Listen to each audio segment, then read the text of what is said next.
Il dato più preoccupante è che ben 700 aziende del Veneto hanno fatto i bagagli e se ne sono andate all'estero. La conseguenza è semplice, si sono persi 13.000 posti di lavoro.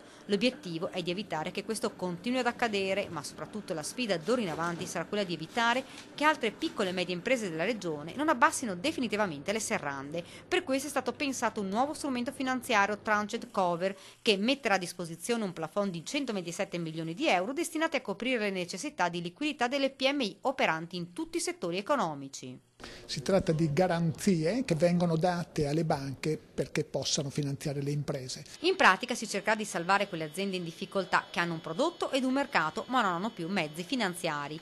L'iniziativa è stata promossa da Veneto Sviluppo in collaborazione con alcuni istituti bancari. I finanziamenti agevolati saranno erogati tramite garanzie di portafoglio. Nella prima tranche sono previsti prestiti per 56 milioni di euro, poi successivamente gli altri 71 milioni. Il progetto prevede di erogare importi da 30.000 a 300.000 euro ad azienda, una vera e propria boccata d'ossigeno per le piccole e medie imprese che sono ormai ridotte al lumicino. Questo è l'obiettivo nostro, cioè andare a soccorrere quelle aziende che hanno una problematicità e che non potrebbero ottenere finanziamenti se non con questa forma di garanzia.